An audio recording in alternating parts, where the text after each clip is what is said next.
नमस्कार. आज आपण स्टमकचे फंक्शन्स आहेत त्याबद्दल शिकूया. स्टमकचं फर्स्ट फंक्शन आहे temporary storage, second function chemical digestion, third function mechanical digestion, fourth function limited absorption, fifth function non specific defence again microbes, sixth function preparation of iron, seventh function production of intrinsic factor, eighth function regulation of passage of gastric contents into the duodenum.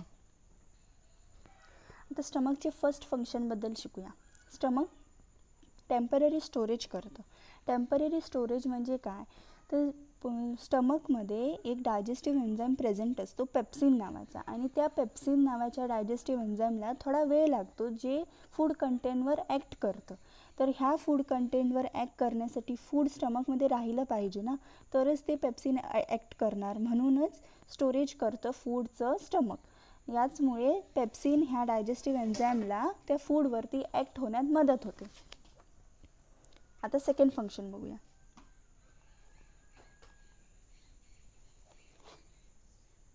Chemical digestion.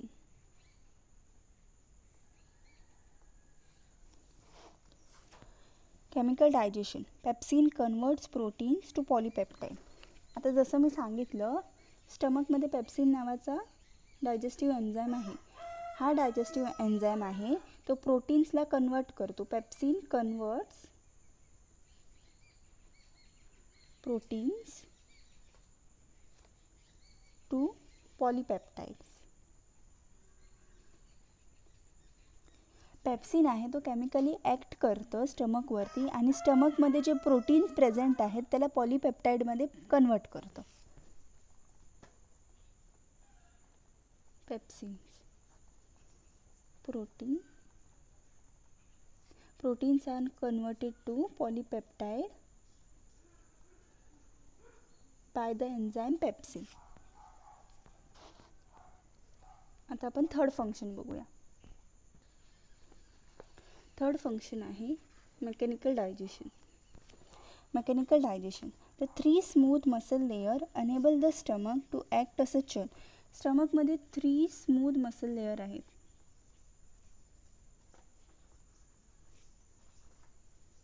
आता ते कोणते कोणते ते बघूया.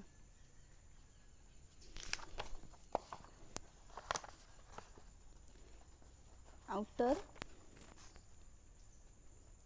Layer of longitudinal fibers,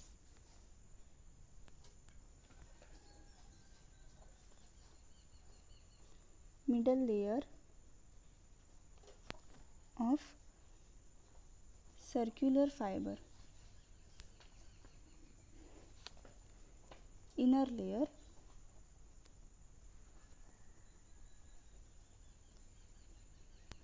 oblique fiber.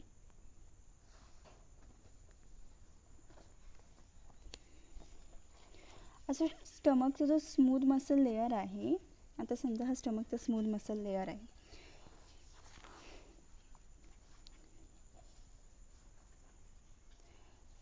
पहिला जो outer layer आहे त्यात लॉन्गिट्युडनल लेयर्स आहेत, अशा प्रकारे longitudinal. Middle layer of circular fibres आहेत, अशा प्रकारे सर्क्युलर फायबर्स आहेत स्टमकच्या. आणि इनर लेयरला ऑब्लिक फायबर्स आहेत, अशा प्रकारे ऑब्लिक फायबर्स आहेत. हे जे 3 स्मूथ मसल लेयर्स आहेत ते स्टमकला हेल्प करतात चर्नमध्ये ॲक्ट करण्यासाठी. म्हणजे मिक्सरसारखं ॲक्ट करतं. आपलं स्टमक आहे ते मिक्सरसारखं ॲक्ट करतं. त्याच्याचमुळे ब्रेकडाऊन होतं फूड कंटेंटचं. आणि gastric juice is added and the content are liquefied to chyme. आणि जेव्हा हे मेकॅनिकल डायजेशन होतं तेव्हा गॅस्ट्रिक ज्यूसेस त्याच्यात ॲड केले जातात फूडमध्ये, आणि त्याला लिक्विफाय केलं जातं काइममध्ये. आता काइम म्हणजे काय हे बघूया. Gastric juices is added and content of food are liquefied to chyme. आता कायम म्हणजे काय हे बघूया. The pulpy acidic fluid which passes from the stomach to the small intestine consisting of gastric juices and partly digested food. आता chyme म्हणजे एक pulpy acidic fluid आहे जे स्टमकमधून स्मॉल इंटेस्टाईनपर्यंत पास केलं जातं आणि ह्या पल्पी फ्लुइडमध्ये गॅस्ट्रिक ज्युसीस आणि पार्टली डायजेस्टिव्ह फूड असतं.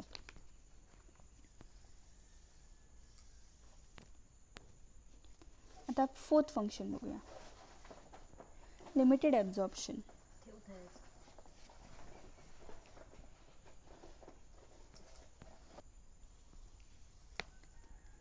Limited absorption.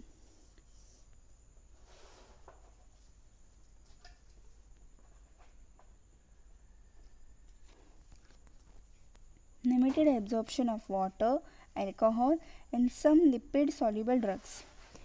स्टमक आहे जे काही प्रमाणात वॉटरचं ॲब्झॉर्प्शन करतं, अल्कोहॉलचं ॲब्झॉर्प्शन करतं आणि सम लिपिड सॉल्युबल ड्रग्स करतं. ड्रग्स म्हणजे काही प्रमाणात मेडिसिन्सचं ॲब्झॉर्प्शन करतं. Water, alcohol and lipid soluble drugs. आता फिफ्थ फंक्शन आहे non specific defence again microbes provided by hydrochloric acid in gastric juices. स्टमकमध्ये गॅस्ट्रिक ज्युसेस प्रेझेंट असतात. त्या गॅस्ट्रिक ज्यूसमधला एक गॅस्ट्रिक ज्यूस हा हायड्रोक्लोरिक ॲसिड आहे आणि ह्या हायड्रोक्लोरिक ॲसिडमुळेच non specific defence against microbes होतं. म्हणजे समजा आपल्या शरीरामध्ये जर अनवॉन्टेड मायक्रो ऑर्गॅनिझम्स किंवा बॅक्टेरिया किंवा पॅथोजन्स गेले असतील तर ते स्टमकमध्ये जर जात असतील किंवा गेले असतील तर आपल्याला हायड्रोक्लोरिक ॲसिड हा मदत करतो आणि ते जे पॅथोजन्स आहेत त्यांना वॉमिटिंग थ्रूत आपल्या शरीरातून बाहेर काढलं जातं. आता non specific defence again microbes. याच्यात मायक्रोब्स और केमिकल्स हे आपल्या शरीरातून बाहेर काढले जातात. Hydrochloric acid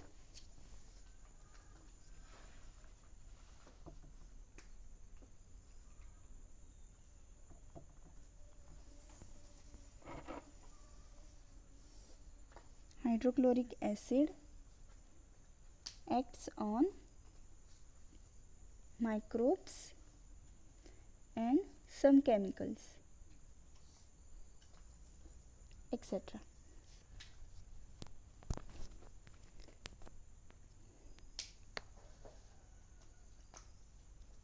Stomach's sixth function, preparation of iron for absorption. Iron preparation.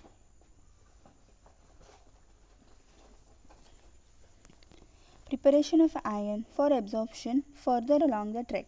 तर आयर्नचे जे प्रिपरेशन केलं जातं आणि याच्या पुढे जे ट्रॅक आहे म्हणजे स्मॉल इंटेस्टाईन स्टमकला जोडून असतं तर ते स्मॉल इंटेस्टाईनमध्ये आयर्नचं ॲब्झॉर्प्शन होतं आणि आयर्नचं ॲब्झॉर्प्शनसाठी स्टमकमध्ये आयर्न सॉल्ट्सला सॉल्युबलाइज केलं जातं आणि ह्या सॉल्युबलाइज आयर्न सॉल्ट्स नंतर आयर्न हे स्मॉल इंटेस्टाईनमध्ये ॲब्झॉर्ब केलं जातं. Preparation of iron for absorption further along the track.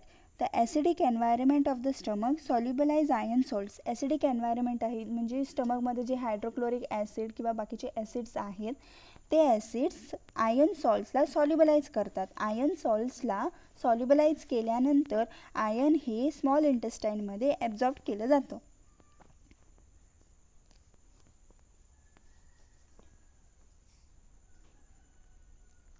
Acidic environment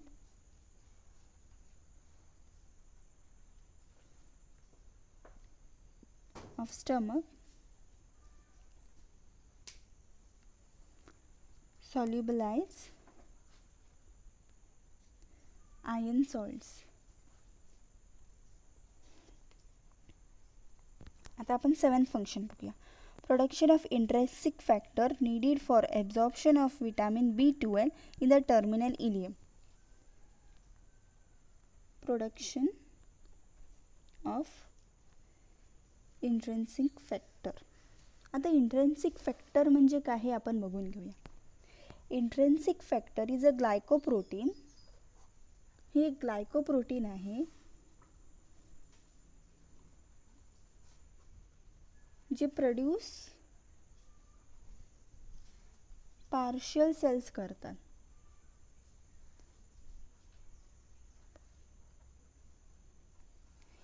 intrinsic factor हे ग्लायकोप्रोटीन आहे जे पार्शियल सेल प्रोड्यूस करतात आणि हे लोकेटेड आहेत गॅस्ट्रिक बॉडीकडे आणि फंडसकडे. इंट्रेन्सिक फॅक्टर हे ग्लायकोप्रोटीन्स आहेत आणि हे ग्लायकोप्रोटीन पार्शियल सेल्स प्रोड्यूस करतात आणि हे पार्शियल सेल्स लोकेटेड आहेत गॅस्ट्रिक बॉडी आणि फंडसकडे. Intrinsic factor play a crucial role in the transportation and absorption of the vital micronutrients vitamin B12. Intrinsic factor आहे ते ट्रान्सपोर्टेशन and absorption करतात vitamin B12 चा.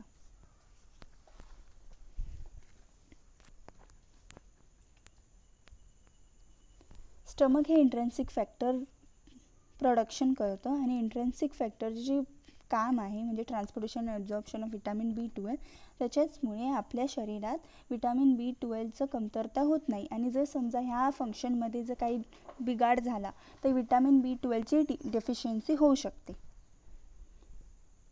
Function 8 regulation of the passage of gastric contents into the duodenum.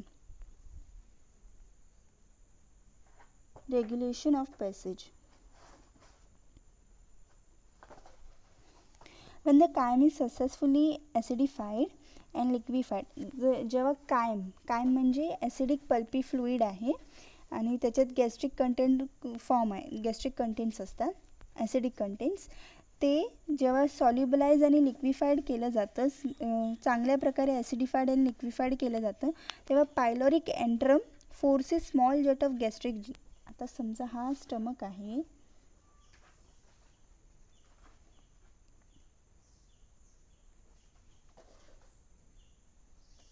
हा इतका भाग हा pyloric एंट्रमचा असतो आणि हा पायलोरिक स्पिंस्टर असतो. जेव्हा कायम स्टमकमध्ये प्रेझेंट असतं, जेव्हा ते फुल्ली ॲसिडिफाईड आणि लिक्विफाईड होतं, तेव्हा हे कायम पायलोरिक एंट्रमकडे येतं. पायलोरिक एंट्रम आणि हा पायलोरिक स्पिंस्टर.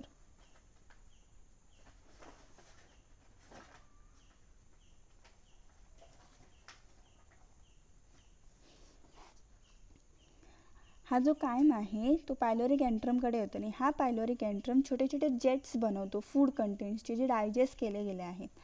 आणि हे जेट्स पायलोरिक स्पिंस्टरमधून सी शेप डिओडिनमकडे पास केले जातं. हा डिओडिनम आहे.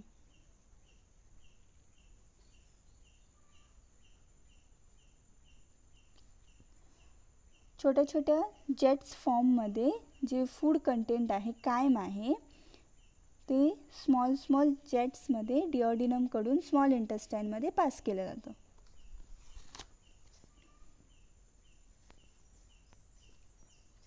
अशा प्रकारे आपले टोटल 8 फंक्शन्स स्टमकचे कंप्लीट झाले आहेत.